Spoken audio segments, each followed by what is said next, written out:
Bismillah. Assalamualaikum warahmatullahi wabarakatuh.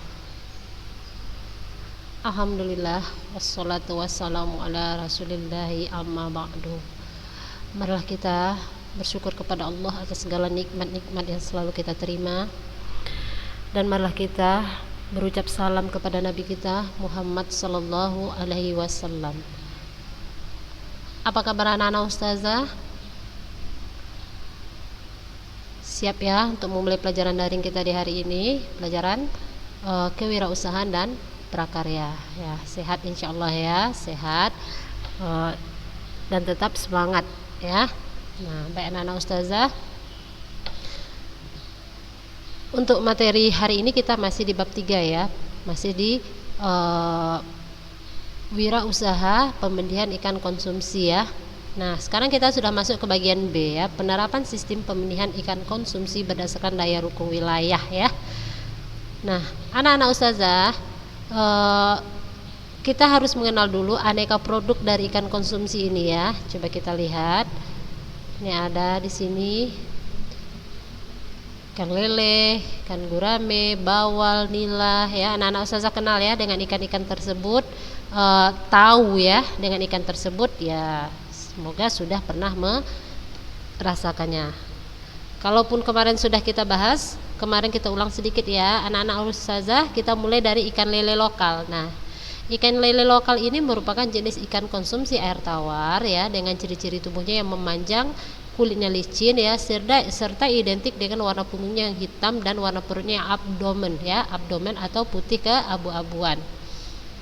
Nah, ikan lele lokal ini anak-anak ustazah, kenapa dia dibilang ikan lokal? Karena memang merupakan ikan asli Indonesia ya. Nah, karena ikan asli Indonesia, jadi namanya di setiap daerah itu berbeda-beda. Nah, ada yang bilangnya ikan lele, ikan kalang, ikan maut, ikan pintat, dan lain sebagainya. Itu tergantung dari daerah setempat. Nah, itu yang menandakan kalau memang dia adalah produk lokal atau ikan lokal. Nah, yang kedua ada ikan nila ya. Ikan nila yaitu juga merupakan ikan konsumsi yang hidup di air tawar. Nah, ikan ini merupakan hasil introduksi dari Afrika bagian timur ya, sekitar lebih kurang pada tahun 1969.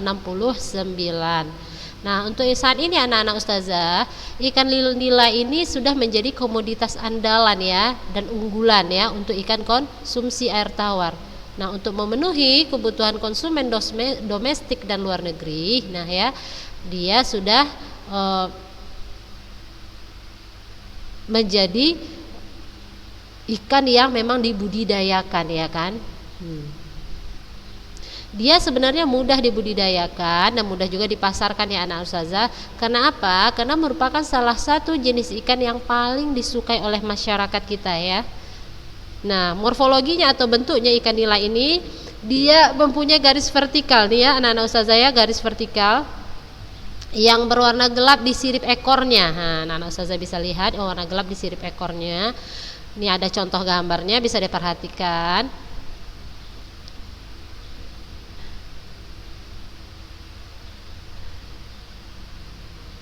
Ya. Berwarna gelap di sirip ekornya sebanyak 6 buah. Nah, itu dia. Nah, untuk harga benih ikan nila ini anak-anak ustazah, dia dijual per kilo. Nah, ya, per kilo.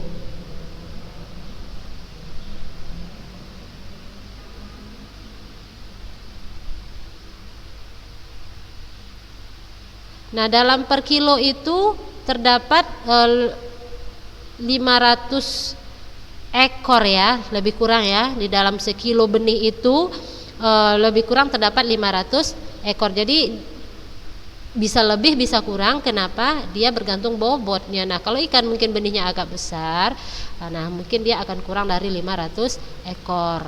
Nah, per kilonya biasanya 25.000 sampai 28.000. Itu untuk benih ya anak-anak ustazah ya, bukan ikan konsumsinya ya. Kalau yang sudah konsumsi, yang udah siap dimasak, biasanya lebih mahal ya. Kalau kita beli yang hidup ya, kalau kita beli yang sudah mati biasanya ya sepantaran inilah harganya. Nah, teknik budidayanya untuk ikan nila ini relatif lebih mudah ya, sehingga sangat layak dilakukan pada skala usaha, boleh usaha rumah tangga, berarti sedikit ya, mikro, kecil, menengah dan besar. Jadi tergantung kepada modalnya. Nah, setelah ikan lele, ikan nila, ada ikan gurame namanya ya anak-anak ustazah. Nah, ikan gurame merupakan jenis ikan masih konsumsi air tawar ya. Nah, bentuk badannya anak-anak ustazah pipih lebar. Berbeda dengan ikan nila tadi, dia agak lebih gemuk badannya. Kalau untuk ikan gurame dia lebih pipih dan lebar. Nah, di bagian punggungnya terdapat warna merah sawo ya. Di bagian punggungnya ini anak-anak ustazah merah sawo terdapat. Perhatikan gambarnya anti ya. Nah, di bagian perut berwarna kekuning-kuningan atau keperak-perakan. Nah, ini dia kalau aslinya. Nah, gurame ini juga merupakan ikan asli Indonesia ya. Nah, dia berasal dari daerah Sunda atau Jawa Barat. Nah, kemudian ikan ini disebarkan sampai ke Malaysia, Thailand, Ceylon dan Australia. Nah, untuk kalau namanya setiap daerah juga berbeda ya anak-anak ustazah ya, karena memang itu tadi seperti ikan lele dia merupakan ikan asli Indonesia. Jadi penyebutannya sesuai dengan istilah di daerah setempat. Setelah ikan gurame ada yang namanya ikan bawal. Nah, pada umum bentuknya hampir sama ya anak-anak ustazah. Nah, namun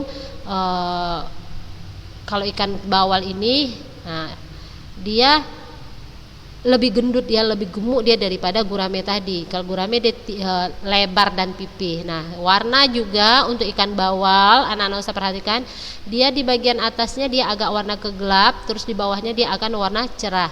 Dan dia lebih mirip sebenarnya dengan ikan piranha. Kenapa? Memang dia satu spesies dengan piranha, namun yang ini adalah yang untuk kita konsumsi. Nah, untuk bawal anak-anak ustazah paling banyak dibudidayakan di daerah Jawa ya.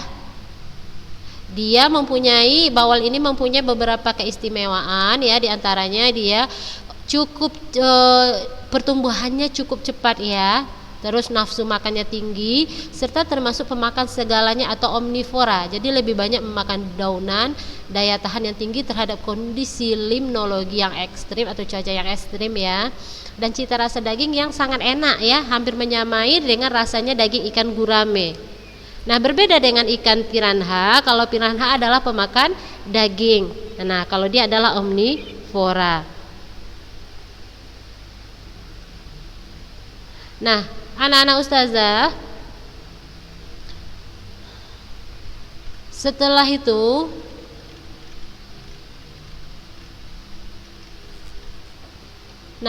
kita masuk ke yang kedua adalah manfaat ikan konsumsi ya. Nah, kalau tadi adalah jenis produk ikan konsumsi. Nah, kalau yang kedua adalah manfaat dari ikan konsumsi tersebut. Nah, di sini sebagai pengetahuan umum ya anak-anak ustazah, bisa dibaca, bisa diperhatikan dari sebuah riset studi ya pada tahun 2006 yang dilakukan oleh Harvard School of Public Health ya, diketahui bahwa tingkat kematian akibat penyakit jantung pada orang dewasa yang makan ikan 2 kali sepekan lebih rendah 36% daripada mereka yang makan ikan sedikit dan tidak sama sekali. Nah, bagi mereka yang tidak suka ikan ya, nah ikan merupakan sumber makanan penting ya. Kenapa? Karena mengandung 2 asam lemak yaitu omega 3 ya. 2 asam lemak omega 3 yaitu eicosapentaenoic acid atau EPA dan deicosahexaenoic atau asik atau DHA yaitu EPA dan DHA ya, yang dibutuhkan oleh tubuh kita. Nah, omega 3 ini membantu menurunkan tekanan darah yang akan menjaga kesehatan jantung. Nah, tubuh tidak memproduksi omega 3 ini ya anak-anak ustazah, namun harus kita dapati dari asupan makanan. Jadi anak-anak ustazah yang tidak mencintai ikan, yang tidak menyukai olahan ikan, berusahalah mulai dari sekarang. Kenapa? Karena ada zat-zat tertentu yang dibutuhkan oleh tubuh kita namun tidak dihasilkan oleh tubuh dan tidak didapat dari zat makanan lain, namun dihasilkan oleh ikan ini ya. Contohnya apa tadi? EPA dan DHA. Nah, di bawah ini ada contoh beberapa aneka masakan ikan ya. Ada ikan bakar ya, ada gulai ikan ya. Anak ustazah perhatikan. Baik. Sekarang kita masuk ke perencanaan produksi ya. Perencanaan produksi.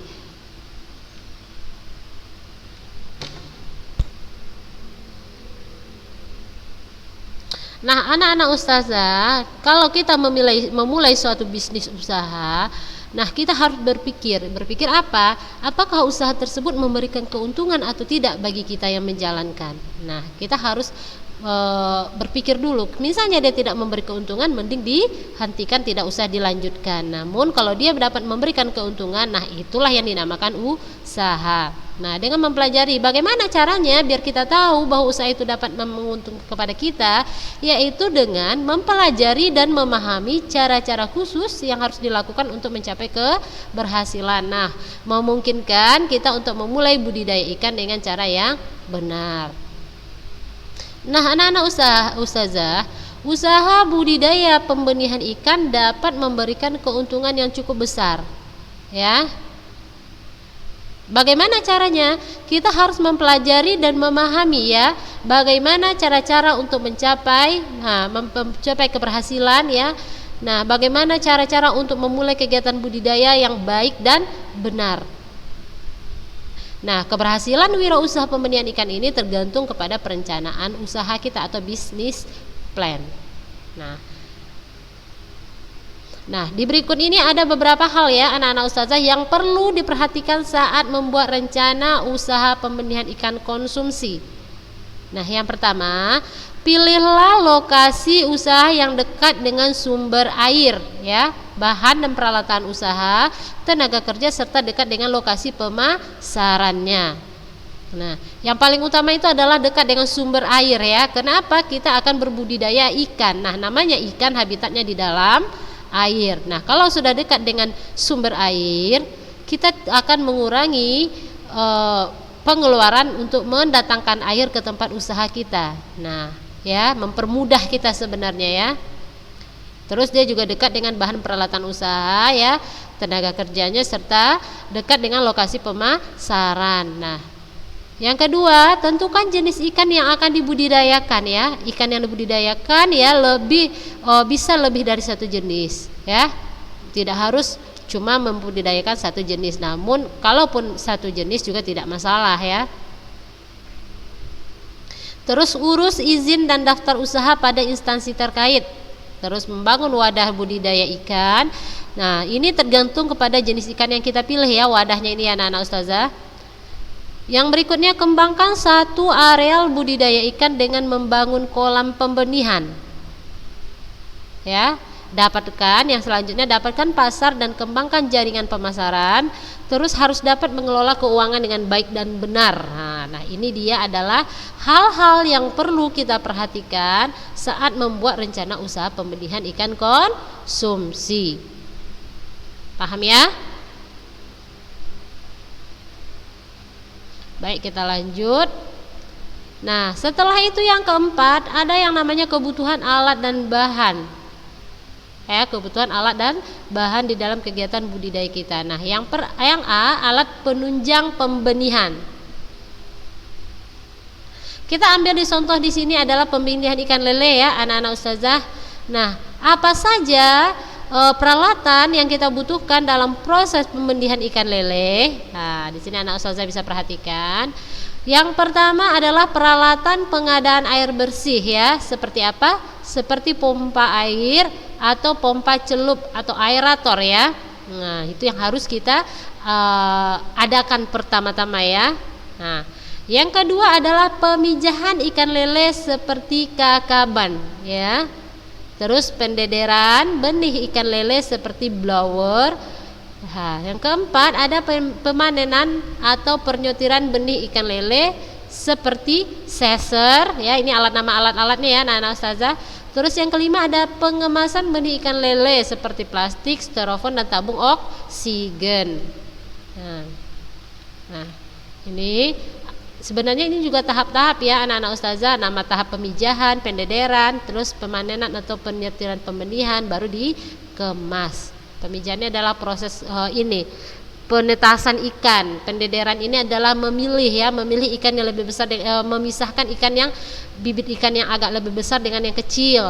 Pemanenan dipanen, penyortiran ya. Nah, ikan yang sudah besar harganya sekian ya. Karena besar kecilnya mempengaruhi harga di pasaran. Nah, setelah itu baru tahap ke pengemasan. Waktu pengemasan apa yang kita butuhkan? Ada plastik, ada styrofoam, dan ada tabung oksigen. Nah, baik.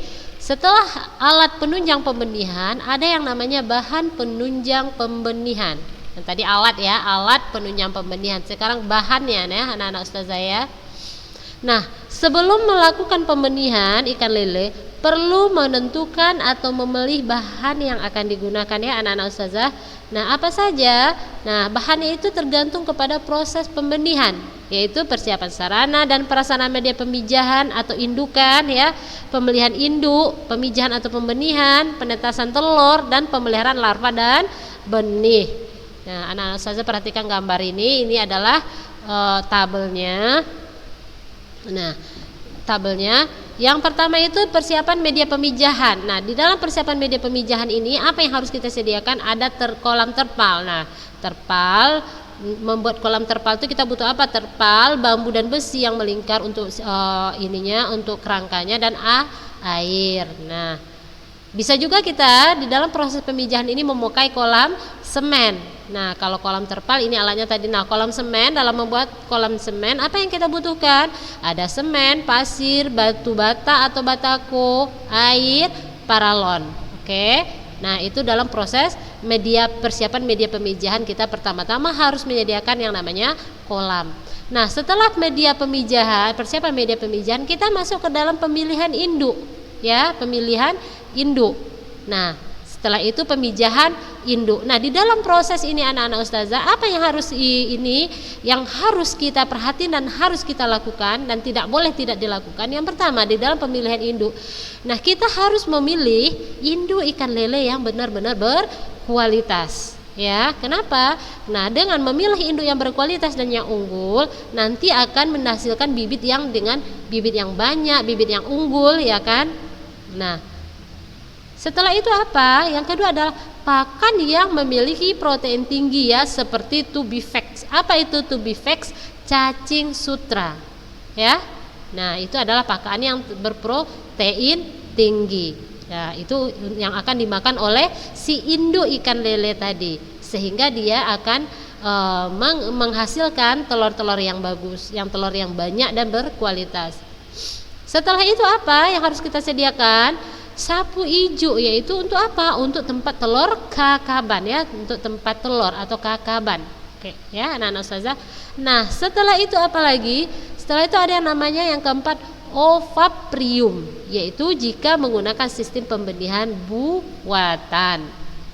Nah, jadi ini adalah hal-hal yang harus kita lakukan di dalam proses pemeliharaan induk dan pemijahan induk. Nah, setelah itu anak-anak ustazah kita masuk ke dalam proses penetasan telur. Nah, di dalam proses penetasan telur ini, disinilah kita akan memakai sapu ijuk sebagai tempat telur atau kakaban nama istilahnya ya. Nah, setelah penetasan telur, nah akan keluarlah larva dan benih ya.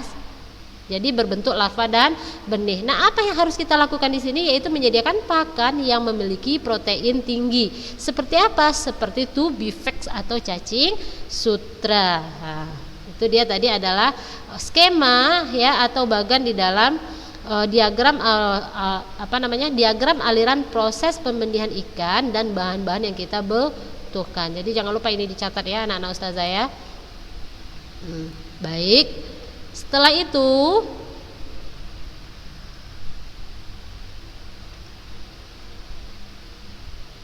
ada hal-hal yang harus kita perhatikan dalam pemilihan induk ya, induk ikan, pakan ikan dan lain-lainnya ya.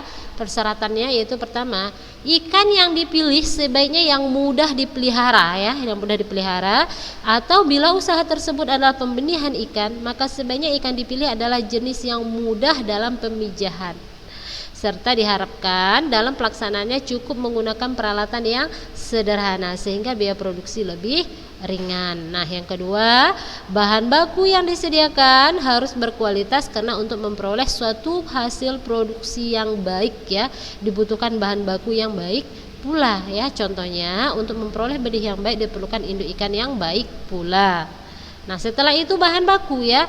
Bahan baku yang disediakan hendaknya yang mudah didapat di sekitar tempat usaha. Artinya, bila sewaktu-waktu memerlukan bahan baku tersebut, maka dapat secara mudah kita peroleh dan tidak perlu menunggu lama sehingga proses produksi tidak terhambat ya.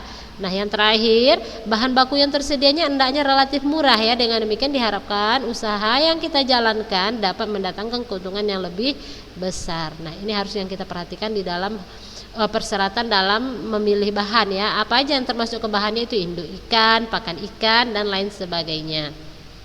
Nah, yang kelima anak-anak ustazah namanya proses produksi ikan konsumsi ya. Proses produksi ikan konsumsi. Ya, kita mulai yaitu prosesnya mulai dari pembenihan ya kan. Ya. Terus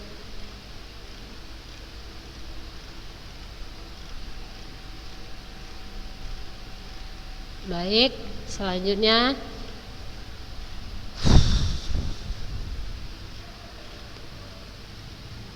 seperti saya bilang tadi, kita mengambil contoh adalah proses pembenihan ikan lele. Nah, sebelum memulai kita harus paham dulu apa itu pembenihan ya.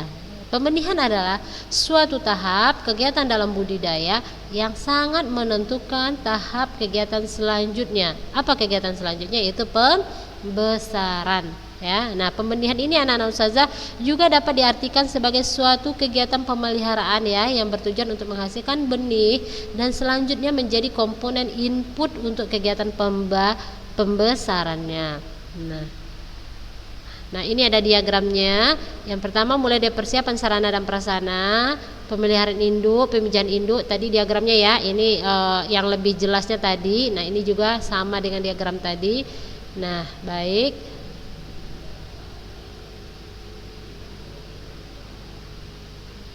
Nah, ini adalah dalam kegiatan pembenihan ikan konsumsi khususnya ikan lele perlu diperhatikan beberapa hal agar memenuhi standar produksi. Nah, biar dia memenuhi standar produksi, yang pertama ada persiapan sarana dan prasarana media pemijahan indukan.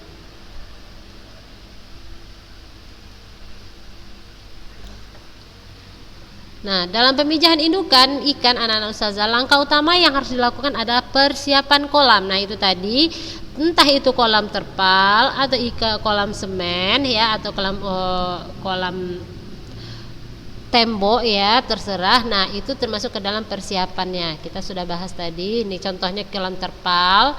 Ini kolam terpal yang persegi, kolam terpal lingkaran, dan ini adalah contoh kolam alami. Nah, ini dia contoh-contoh kolamnya. Nah, setelah ini apa pertama tadi persiapan sarana dan prasarana, kita masuk ke proses pemeliharaan induk. Ya, pemeliharaan induk bertujuan untuk menumbuhkan dan mematangkan gonad. Apa itu gonad? Telur dan spermanya. Nah, pertumbuhan dan pematangan dapat dipacu dengan pendekatan pengendalian kondisi lingkungan ya, dengan pakan yang berkualitas dan hormonalnya.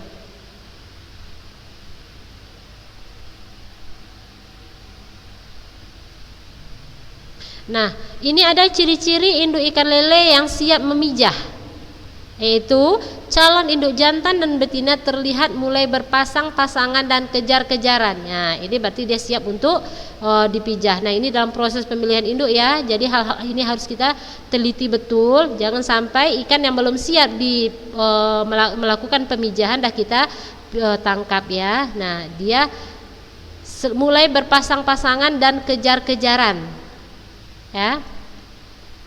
Nah, ciri-ciri induk lele jantan. Nah, ciri-ciri induk lele jantan atau ciri-ciri ikan lele jantan yang bisa kita jadikan indukan sebenarnya. Nah, lebih tepatnya begini, yaitu kepalanya lebih kecil dari induk ikan lele betina. Nah, ya. Yang kedua, warna kulit dada agak tua bila dibanding induk ikan lele betina. Nah, yang ketiga, urogenital papilla atau kelaminnya agak menonjol, memanjang ke arah belakang ya, terletak di belakang anus dan warnanya kemerahan. Nah, setelah itu gerakannya lincah, tulang kepala pendek dan agak gepeng atau depres ya. Terus perutnya lebih langsing dan kenyal bila dibanding induk lele betina. Yang terakhir, kulit lebih halus dibanding induk lele betina. Nah, ini adalah ciri-ciri induk lele jantan ya. Jadi waktu anti memilih, ini lele jantan apa lele betina gitu, bingung ya kan. Nah, inilah ciri-cirinya. Nah, kalau ciri-cirinya sudah sama dengan A sampai F tadi, berarti dia positif adalah ikan atau lele jantan. Berarti dia bisa kita jadikan indukan jantan. Nah, sedangkan untuk ciri-ciri induk lele betina adalah kepalanya lebih besar dibanding induk lele jantan ya. Jadi kepalanya lebih besar, terus warna kulit dadanya agak terang. Sedangkan untuk bentuk urogenital papilla atau kelaminnya berbentuk oval ya, bulat daun. Kalau sedangkan untuk lele jantan tadi menonjol, memanjang ke belakang. Nah, itu yang membedakannya, yang jelas, yang pasti ya. Nah, berwarna kemerahan ya, lubangnya agak lebar dan terletak di belakang anusnya ya. Nah, gerakannya lambat, tulang kepalanya pendek dan agak cembung ya. Terus perutnya lebih besar dan lebih lunak. Nah, ini ada gambar, anak-anak ustazah bisa perhatikan. Nah, untuk ikan lele jantan perutnya lebih tipis, lebih tipis ya. Nah, ini bentuknya urogenital papillanya seperti ini. Oke, nah, memanjang ke belakang. Nah, sedangkan untuk lele betina perutnya lebih besar dan lunak. Nah, ini bentuk urogenital papillanya adalah berbentuk oval ya atau bulat daun. Nah, ini dia. Jadi kalau ingin membedakan mana yang jantan dan betina, sebenarnya di sini sudah ini. Tapi kita harus paham seperti apa bentuknya jantan dan seperti apa bentuknya betina, kita sudah paham dulu. Ya, paham ya anak-anak ustazah? Nah, setelah itu ada yang ketiga, syarat induk lele yang baik. Nah, juga harus kita pilih. Kenapa? Biar bisa menjadi induk yang berkualitas. Nah, apa syaratnya? Yang pertama, kulitnya lebih kasar dibanding induk lele jantan. Nah, itu syaratnya dari induk lele betina tadi. Yang kedua, induk lele diambil dari lele yang dipelihara dalam kolam sejak kecil supaya terbiasa hidup di kolam, ya. Terus berat badannya berkisar antara 100 sampai 200 gram ya, tergantung kesuburan badan dan ukuran panjangnya ya. Bisa 20 sampai 5 cm. Ya, jadi cukup berat ya, cukup gemuk sebenarnya anak-anak ustazah ya untuk seekor ikan lele. Dah, terus yang D, bentuk badannya simetris ya, tidak bengkok, tidak cacat, tidak luka dan lincah pergerakannya ya. Nah, terus umur induk jantan di atas 7 bulan, sedangkan untuk umur induk betina umurnya 1 tahun. Nah, jadi kalau sudah 1 tahun baru bisa dijadikan. Nah, ini syarat induk lele yang baik ya anak-anak ustazah. Terus frekuensi pemijahan bisa 1 bulan sekali dan sepanjang hidupnya bisa memijah lebih dari 15 kali dengan syarat apabila makanannya mengandung cukup protein. Nah, itu tadi ya syarat induk lele yang baik.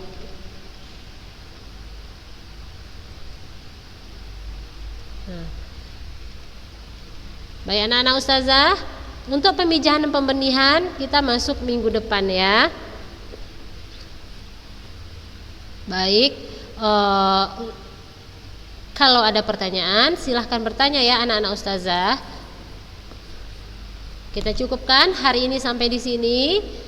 Semoga pembelajaran kita hari ini bawa keberkahan untuk kita. Barakallahu fikum. Assalamualaikum warahmatullahi wabarakatuh.